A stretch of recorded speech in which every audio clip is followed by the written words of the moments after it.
लोगों के बारे में सोचना ही छोड़ दो, चाहे वह अपने करीबी ही क्यों ना हो। खुद पर ध्यान दो, खुद के ऊपर काम करो, खुद को कैसे बदलना है, इस विषय पर हम आज एक आपको कहानी सुनाएंगे। तो चलिए शुरुआत करते हैं। बहुत समय पहले की बात है। एक बहुत ही बुद्धिमान सन्यासी एक जंगल के पास अपनी कुटिया बनाकर रहा करता था। जो भी उनके पास अपनी समस्या लेकर आता, वह बहुत ही बुद्धिमानी से उसकी समस्या का समाधान निकाल देते। एक दिन वह वहीं पास के ही एक गांव में भिक्षाटन के लिए गए। जब वो भिक्षा मांगकर वापस लौट रहे थे, तो रास्ते में उन्हें एक युवा व्यक्ति ने रोक लिया और कहा, मैंने सुना है कि आप किसी भी समस्या को बड़ी बुद्धिमानी से सुलझा देते हैं। हालांकि मुझे तो ज्यादा विश्वास नहीं कि आप मेरी इस जटिल समस्या को सुलझा पाएंगे, लेकिन मैंने लोगों से आपकी बुद्धिमानी के बहुत से किस्से सुन रखे हैं। इसलिए मैं आपसे एक बात जानना चाहता हूं कि हमें किसी भी काम में असफलता की घबराहट क्यों होती है, और हम अपने किसी भी लक्ष्य को असफलता के घबराहट के बिना कैसे प्राप्त कर सकते हैं। युवा व्यक्ति का यह प्रश्न सुन बौद्ध सन्यासी मुस्कुराए और बोले, मैं तुम्हारे इस प्रश्न का उत्तर जरूर दूंगा, और उसके बाद से तुम्हारी सारी घबराहट भी खत्म हो जाएगी। लेकिन उससे पहले तुम्हें मेरे साथ मेरी कुटिया तक चलना होगा। वह युवा लड़का उस सन्यासी की बुद्धिमत्ता को परखना चाहता था, इसीलिए वह कुटिया तक जाने के लिए तैयार हो गया। इसके बाद वह बौद्ध सन्यासी उस लड़के को अपने जंगल के पास बनी कुटिया में लेकर आए, लेकिन तब तक शाम हो चुकी थी, इसीलिए वह भोजन करके सो गए। अगले दिन जब वह उठे, तो बुद्धिमान सन्यासी ने उस लड़के से कहा, चलो आज मैं तुम्हें जंगल की सैर करा के लाता हूं। और वह दोनों जंगल की तरफ निकल पड़े। कुछ देर बाद बुद्धिमान सन्यासी ने उस लड़के को एक गुफा दिखाई और कहा, चलो मैं तुम्हें उस गुफा की सैर कराता हूं। लड़के ने कहा, हाँ चलिए, मुझे भी जंगल की गुफा देखने की काफी दिनों से इच्छा थी। इसके बाद वे दोनों गुफा के अंदर चले गए। गुफा के अंदर काफी अंधेरा था, लेकिन थोड़ी देर बाद बौद्ध सन्यासी चुपके से गुफा से बाहर निकल आए और उस गुफा के द्वार को बाहर से बंद कर दिया। उस लड़के ने गुफा के भीतर से बहुत आवाज दी कि मुनिवर कहां हैं आप, कहां चले गए, मुझे जवाब क्यों नहीं दे रहे। लेकिन बहुत देर तक कोई जवाब न मिलने के बाद वह घबरा गया और घबराकर गुफा के द्वार की तरफ भागा। जैसे ही वह गुफा की प्रवेश द्वार पर पहुंचा, वह हैरान रह गया। यह क्या, यहां तो किसी ने गुफा के द्वार को बाहर से बंद कर दिया है। अब मैं बाहर कैसे निकलूंगा। अब वह अकेले अकेले उस अंधेरी गुफा में काफी भयभीत और परेशान हो गया। वह सोचने लगा कि कहीं उस सन्यासी ने उसे मारने की योजना तो नहीं बनाई थी। अब वह गुफा में इधर उधर घूमकर बाहर निकलने का रास्ता ढूंढने लगा। वह गुफा में काफी देर तक इधर उधर भटकता रहा, लेकिन उसे बाहर निकलने का कोई रास्ता नहीं मिला। अब उसे जोरों की प्यास और भूख भी लग रही थी, इसीलिए वह शांत होकर एक जगह बैठ गया। तभी उसे एक सुरंग से सूर्य की रोशनी आती हुई दिखाई दी, और उस रोशनी आने वाली सुरंग तक पहुंचना बहुत ही कठिन था, क्योंकि चारों तरफ बस अंधेरा ही अंधेरा था, और वह सुरंग भी काफी ऊंचाई पर थी। पर फिर भी वह तुरंत उठा और अपनी सारी भूख प्यास को भूलकर अपना सारा ध्यान उस गुफा से बाहर निकलने पर लगा दिया। काफी मेहनत और प्रयास करने के बाद वह उस सूर्य की रोशनी आने वाली सुरंग तक पहुंच गया, और कुछ दूर तक उस सुरंग में ही ऊपर चढ़ता गया। तभी अचानक उसे वह सन्यासी हाथ आगे बढ़ाता हुआ दिखाई दिया। वह लड़का झट से उस सन्यासी का हाथ पकड़कर बाहर आ गया, और बाहर निकलते ही उस सन्यासी को गुस्से से चिल्लाकर कहा, मुनिवर आप पागल हो गए हैं। आप मुझे अंधेरी गुफा में अकेले छोड़कर आ गए। आपको पता है मैं कितना भयभीत हो गया था और मुझे कितने जोरों की प्यास लगी है। उस सन्यासी ने मुस्कुराते हुए उसे पानी दिया और कहा, अब मेरी बातों को ध्यान से सुनना। तुम इस गुफा के बाहर सिर्फ 2 कारणों की वजह से निकल पाए, जिसने तुम्हें इस गुफा से बाहर निकलने के लिए मजबूर किया। पहला कारण, क्योंकि तुम्हें जोरों की प्यास और भूख लगी थी, और दूसरा कारण, तुम्हें वहां घुटन महसूस हो रही थी, क्योंकि तुम्हें मित्रों और परिवार वालों के साथ रहने की आदत पड़ चुकी है।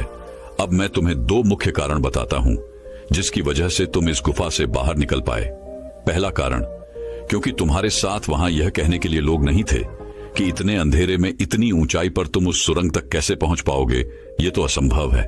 और दूसरा कारण, वहां यह कहने के लिए भी लोग नहीं थे कि चलो कोई दूसरा रास्ता देखते हैं, इससे भी आसान रास्ता मिल जाएगा और हम बहुत आसानी से इसको फिर से बाहर निकल जाएंगे। सफलता प्राप्त करने का नियम भी कुछ ऐसा ही है। यह तो मैंने तुम्हें सफलता कैसे प्राप्त करी इसकी एक छोटी सी दुनिया बनाकर दिखाई है, और वास्तविक दुनिया इससे कहीं अधिक जटिल होती है। वहां हमें सलाह देने के लिए बहुत से फालतू लोग मिल जाते हैं जो खुद तो कुछ कर नहीं पाए, लेकिन हमें ज्ञान देंगे कि यह मत करो, यह बहुत कठिन है, यह तुमसे ना हो पाएगा, इससे अच्छा तो तुम वह काम कर लो, उसमें तुम्हें निश्चित रूप से सफलता मिल जाएगी। और ऐसे ही वह हमारे दिमाग को भटका कर चले जाते हैं और हमें खुद पर संदेह होने लगता है।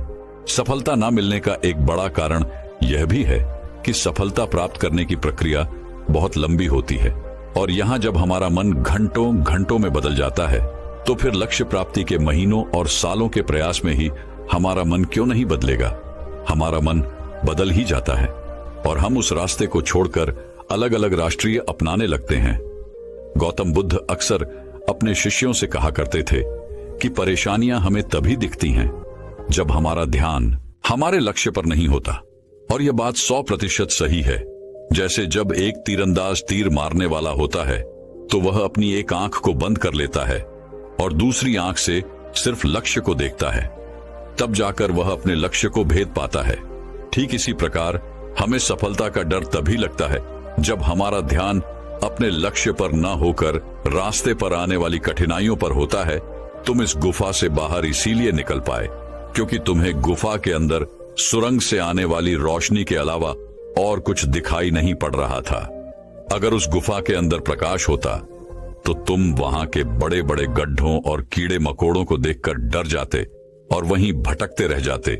इसीलिए अपना सारा ध्यान केवल अपने लक्ष्य पर टिकाए रखो और आसपास क्या हो रहा है, लोग क्या बोल रहे हैं, उस पर ध्यान देना बंद कर दो। तुम्हारे मित्र और रिश्तेदार क्या कर रहे हैं, उन्हें सफलता मिली कि नहीं, ये सब देखना बंद कर दो और केवल खुद के काम पर ध्यान दो।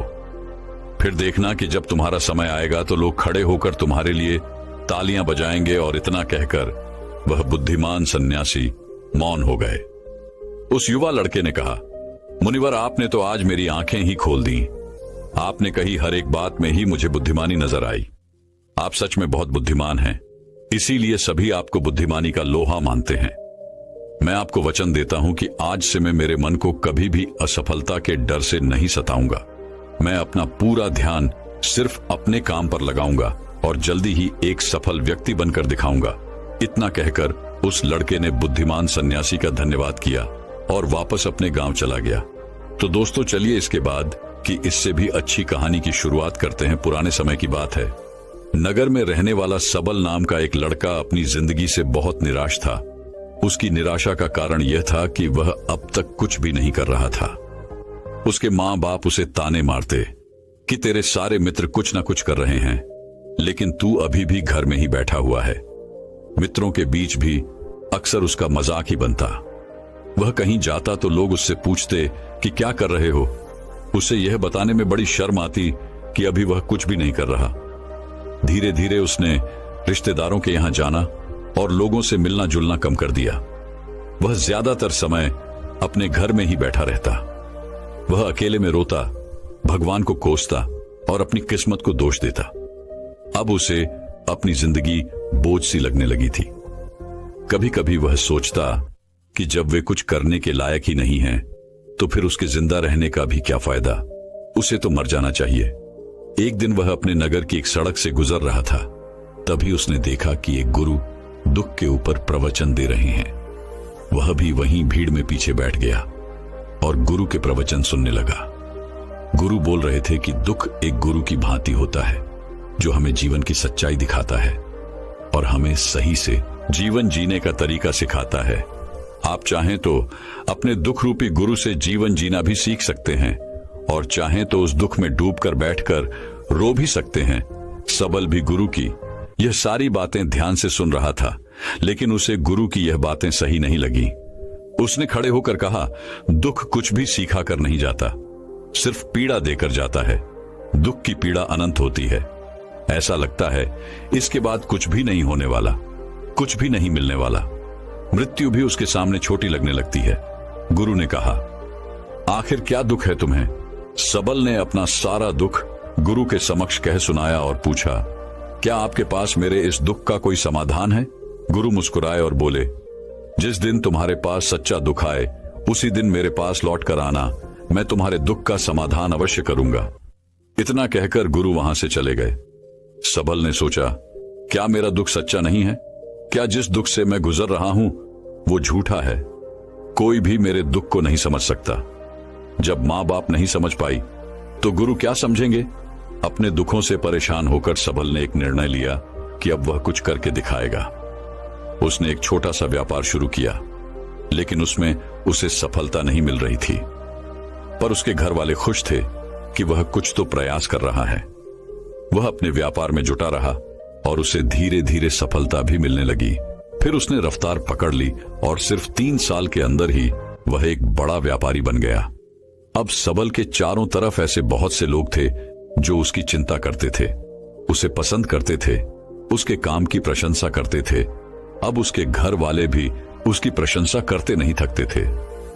दिन प्रतिदिन उसके मित्रों की संख्या बढ़ती जा रही थी। अब वह अपनी जिंदगी से बहुत ही खुश था। उसके कुछ मित्रों ने उसे सलाह दी कि जब तुम बड़े व्यापारी बनकर इतने खुश हो तो सोचो कि अगर तुम इस नगर के, इस राज्य के सबसे बड़े व्यापारी बन जाओ तो तुम्हारे पास कितना सुख होगा, कितने लोग तुमसे जुड़ना चाहेंगे, तुम्हारा कितना नाम फैलेगा। स्वयं राजा भी तुमसे मित्रता करना चाहेंगे और जरूरत पड़ने पर तुमसे ही धन उधार लेंगे। मित्रों की यह बात सबल के मन में घर कर गई। अब उसने और भी धन कमाने का प्रयास शुरू कर दिया, लेकिन उसे यह सब कुछ बहुत ही जल्दी चाहिए था। वह यह सब कुछ प्राप्त करने में अपना ज्यादा समय बर्बाद नहीं करना चाहता था। इसीलिए उसने ऐसे भी कार्य करने शुरू कर दिए जो उचित नहीं थे। उसने बड़ी मात्रा में अपने मित्रों से धन उधार लेना शुरू कर दिया। ज्यादा मुनाफा कमाने के लालच में अपने सामान में मिलावट करने लगा। उसने दूसरे व्यापारियों के खिलाफ षड्यंत्र भी रचे, उन्हें डराया धमकाया। जैसा जैसा उसके मित्र उससे कहते गए वह वही करता गया। वही इन तरीकों से ज्यादा धन तो कमा रहा था, लेकिन अब उसके जीवन में सुकून ही रह गया था। उसके मन की शांति गायब हो गई थी। उसे रातों में नींद नहीं आती थी। वह किसी उधेड़बुन में लगा रहता था। सुख सदन की सारी वस्तुएं होने के बाद भी उसे किसी में सुख नहीं मिल रहा था। एक दिन सबल अपनी गाड़ी में सवार होकर कहीं जा रहा था। तभी रास्ते में उसे गुरु का आश्रम दिखा। वह रुक गया। वह गुरु के पास जाकर बोला, गुरुदेव, आपने कहा था कि जब तुम्हारे जीवन में सच्चा दुख आए तब मेरे पास आना। अब मैं बहुत दुखी हूं। मेरे रातों की नींद गायब हो गई है। मुझे कहीं सुकून नहीं मिल रहा। इस तरीके से सबल ने अपनी सारी समस्या गुरु के सामने कह सुनाई। गुरु ने कहा, जब तुम मुझसे पहली बार मिले थे तब भी तुम किसी दुख में थे। तुमने उस दुख से क्या सीखा? सबल ने कहा, मैंने सीखा कि सिर्फ सोचने और चिंता करने से कुछ नहीं होता। अपनी सोच को सच करने के लिए कर्म करना पड़ता है, और सिर्फ कर्म करने से भी कुछ नहीं होता। अपने कर्म को अंतिम पड़ाव तक ले जाना भी आवश्यक होता है। चाहे रास्ते में कितनी ही मुश्किलें आए, मन कितना ही निराश हो, कितना ही लगे कि अब आगे कुछ भी नहीं होने वाला, तब भी यह मानकर चलो कि मैं जो भी कर रहा हूं उसमें सफल अवश्य होऊंगा। लोग सिर्फ सफल व्यक्ति को ही सम्मान देते हैं। फिर चाहे कोई कितना ही अच्छा क्यों ना हो, वह लोगों की नजरों में बोझ ही होता है। यह सब सुन गुरु मुस्कुराए और बोले, यह असली दुख नहीं है। जब तुम्हारे जीवन में असली दुख आए तब मेरे पास आना, मैं उसका समाधान अवश्य करूंगा। सबल ने जाते समय गुरु को सोने के सिक्कों से भरा एक घड़ा भेंट किया। घड़ा देखकर गुरु ने कहा, यह मेरे किसी काम का नहीं, इसे उस पेड़ के नीचे गड्ढा खोदकर दफना दो। सबल ने गुरु के कहे अनुसार घड़े को पेड़ के नीचे दफना दिया और वहां से चला गया। कुछ दिनों तक तो व्यापार अच्छी तरक्की कर रहा था, लेकिन गलत व्यापार की वजह से ही धीरे धीरे उस व्यापार में घाटा होने लगा। उसकी सारी धन संपदा धीरे धीरे खत्म होने लगी और एक दिन ऐसा आया जब उसके पास कुछ भी नहीं बचा और वह कर्जे से भर चुका था। लेकिन वह निश्चिंत था क्योंकि उसने सारा कर्ज अपने मित्रों से ही लिया था। वह सोचता था कि उसके मित्र बुरे समय में उसका साथ देंगे, लेकिन ऐसा कुछ भी नहीं हुआ। बुरा समय आते ही मित्रों ने ही सबसे पहले अपना उधार मांगना शुरू किया और उधार वापस न करने पर जान से मारने की धमकी भी दी। उसके शुभ चिंतक, उसे चाहने वाले सब उससे दूर हो गए। उसके वो मित्र जो उसके साथ मौज मस्ती किया करते थे अब उससे दूर भागने लगे। उसके परिवार वाले उसे उसकी गलतियां और कमियां गिनाने लगे। उसकी सारी संपत्ति नीलाम हो गई और उसके पास कुछ भी नहीं बचा। उसने अपने पिता से सहायता मांगी तो पिता ने कहा, मेरे पास यह थोड़ी सी ही संपत्ति है, अगर मैं यह भी तुम्हें दे दूंगा तो तुम्हारी मां को कहां रखूंगा? यह संपत्ति ही हमारा आखिरी सहारा है। सबल के भीतर बहुत गहरा दुख था। उसके आसपास ऐसा कोई भी नहीं था जो उसके दुख को समझ सके, उसे संभाल सके। लोगों से मिले इस धोखे और विश्वासघात की वजह से ही वह अंदर तक टूट गया। उसे लगने लगा, अब जीने का क्या मतलब? अब तो मृत्यु ही एकमात्र सहारा है।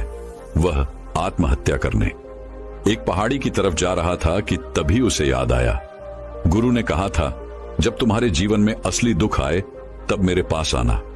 सबल गुरु के पास गया और अपना सारा दुख कह सुनाया। वह आंखों में आंसू भरकर बोला, मेरे इस दुख का समाधान कीजिए गुरुदेव। गुरु ने कहा, जब तुम्हारे जीवन में असली दुख आए तब मेरे पास आना, मैं उसका समाधान अवश्य करूंगा। सबल ने कहा, अभी जो मेरे जीवन में घट रहा है वह दुख नहीं है। आखिर असली दुख होता क्या है गुरुदेव? गुरु ने कहा, सबसे पहले तुम यह बताओ कि तुमने अपने इस दुख से क्या सीखा? सबल ने कहा, मैंने सीखा कि जो लोग हमारी सफलता, हमारी तरक्की की वजह से हमारे जीवन में आए हैं वह हमें धोखा अवश्य देंगे, क्योंकि वह बुरे समय में हमारे साथ खड़े नहीं होंगे। वह केवल अच्छे समय में हमारा फायदा उठाएंगे और बुरे समय में छोड़कर चले जाएंगे। भरोसा केवल उन्हीं लोगों पर करना चाहिए जो हमारे बुरे समय में, असफलता के समय में हमारे साथ खड़े रहते हैं। लेकिन ऐसे लोग बहुत ही कम होते हैं, पर जिसके पास होते हैं उन्हें उनकी कद्र करनी चाहिए, उनका अपमान नहीं करना चाहिए। मैंने यह भी सीखा कि कभी किसी के खिलाफ षड्यंत्र नहीं करना चाहिए।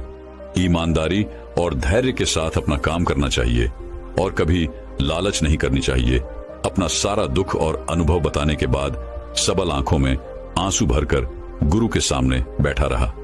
थोड़ी देर बाद गुरु उठे और उस पेड़ के नीचे गड्ढा खोदकर वह घड़ा बाहर निकाला जो सोने के सिक्कों से भरा हुआ था और उस सबल को दे दिया और कहा, जब तुम्हारे जीवन में असली दुख आए तब मेरे पास आना।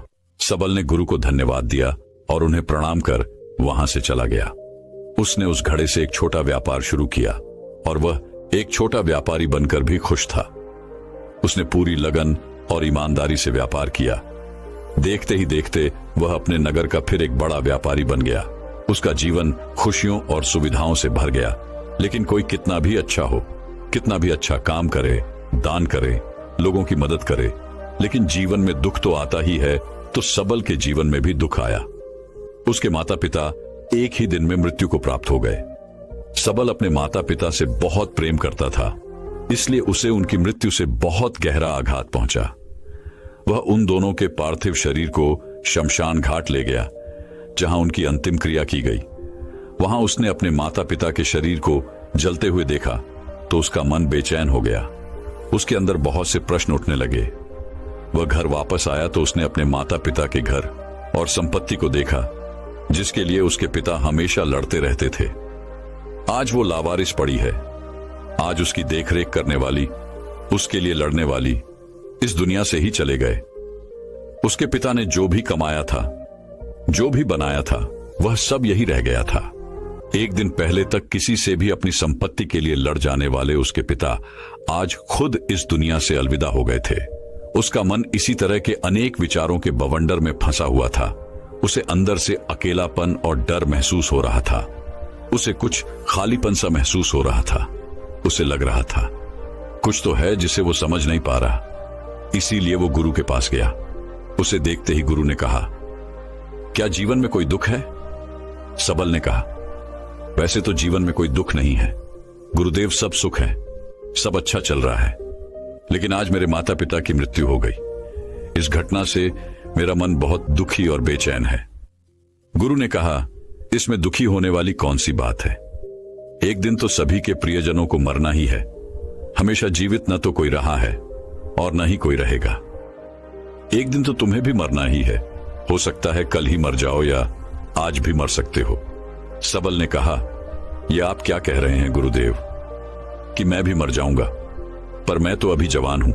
गुरु ने कहा, इस भ्रम में तो सभी जी रहे हैं कि मृत्यु दूसरों को आती है, बूढ़ों को आती है, लेकिन बूढ़ों के सामने ही जवान मर जाते हैं, बच्चे मर जाते हैं। मृत्यु का किसी की उम्र से कोई संबंध नहीं, यह तो सबको अपना शिकार बना लेती है। गुरु की यह बातें सबल के मन में घर कर गई और वह चुपचाप वहां से चला गया। लेकिन उसका मन अभी बेचैन था, अब भी अशांत था। वह कुछ खालीपन सा महसूस कर रहा था। वह पूरे दिन अपने बारे में ही सोचता रहता कि वह कौन है, इस दुनिया में क्यों आया है, क्या सिर्फ चीजों का प्रयोग करना और मरना ही जीवन का लक्ष्य है। ऐसे ही बहुत से प्रश्न उसके मन में लगातार उठ रहे थे, लेकिन उसे अपने किसी भी प्रश्न का उत्तर नहीं मिल पा रहा था और उसका दुख दिन प्रतिदिन बढ़ता जा रहा था। इसीलिए कुछ दिनों बाद वह फिर गुरु के पास पहुंचा और बोला, गुरुदेव, मैं बहुत दुखी हूं क्योंकि मैं यह नहीं जान पा रहा कि मैं कौन हूं और इस दुनिया में क्यों आया हूं। यह सुन गुरु मुस्कुराए और बोले, आज पहली बार तुम्हारे जीवन में सच्चा दुख पैदा हुआ है। वास्तव में यही है जो दुख कहलाने के लायक है कि हमें पता नहीं कि हम कौन हैं, क्यों आए हैं, क्या करना है, कैसे करना है। सबल ने कहा, गुरुदेव, मेरे इस दुख का समाधान कीजिए। गुरु ने कहा, हम सभी इंसान जीवन भर क्या इकट्ठा करते रहते हैं। सबल ने कहा, हम सभी इंसान जीवन भर धन, संपत्ति, मान सम्मान, परिवार, मित्र, पद प्रतिष्ठा इत्यादि इकट्ठा करते रहते हैं। गुरु ने कहा, क्या इन इकट्ठा की हुई सभी चीजों में से एक भी चीज हम अपने साथ ले जा सकते हैं। सबल ने कहा, नहीं गुरुदेव, इनमें से कुछ भी साथ नहीं जाता। मेरे माता पिता के साथ भी कुछ नहीं गया, सब तो यही छूट गया, घर, परिवार, संपत्ति, सब कुछ। गुरु ने कहा, अब मेरी बातों को ध्यान से सुनना। इस दुनिया में हमें जो इकट्ठा करना चाहिए वो तो हम कभी इकट्ठा करते ही नहीं। चीजें हमारे सामने ही होती हैं, लेकिन हम उन्हें देखने का प्रयास ही नहीं करते। इस दुनिया में हमें जिस चीज को इकट्ठा करना है वह हम खुद हैं। हमें खुद को ही इकट्ठा करना है ताकि जब मृत्यु हो तो हम एक हो सके और स्वयं को पहचान सके। हम भीतर से बटे हुए हैं, प्रेम में, नफरत में, क्रोध में, जलन में, क्रूरता में, धन में, संपत्ति में, पद में, प्रतिष्ठा में, मान में, पहचान में, धर्म में, जाति में। ऐसे ही सैकड़ों हजारों चीजों और वासनाओं में हम बटे हुए हैं। हम टुकड़ों में जीवन जी रहे हैं। इस बंटवारे की वजह से हमारी चेतना कभी एक नहीं हो पाती। हमारी चेतना शक्ति बिखर गई है, इसलिए हमारे पास इतना भी समय नहीं है, इतनी भी ऊर्जा नहीं है कि हम मुड़कर एक बार अपने भीतर देख सकें। वास्तव में जिस धन की कमी, सुविधाओं की कमी, मान सम्मान की कमी को लोग दुख समझते हैं और जीवन भर उसे दुख दुख बोलकर रोते रहते हैं और उनका समाधान खोजने का प्रयास करते रहते हैं, उन्हें उसका समाधान कभी मिलेगा ही नहीं। क्योंकि जिन्हें लोग दुख कहते हैं वो असली दुख है ही नहीं। वो तो सिर्फ इंसान की चाहत है, उसकी इच्छा है जिसकी पूर्ति कभी नहीं की जा सकती। इसीलिए यहां व्यक्ति को ऐसे दुखों का कभी समाधान मिला ही नहीं। इसीलिए इन सब के ऊपर अगर अपने दुखों का परम समाधान चाहिए तो सबसे पहले अपने आप को इकट्ठा करो, अपनी ऊर्जा को इस संसार से वापस खींचो और एकत्रित करो।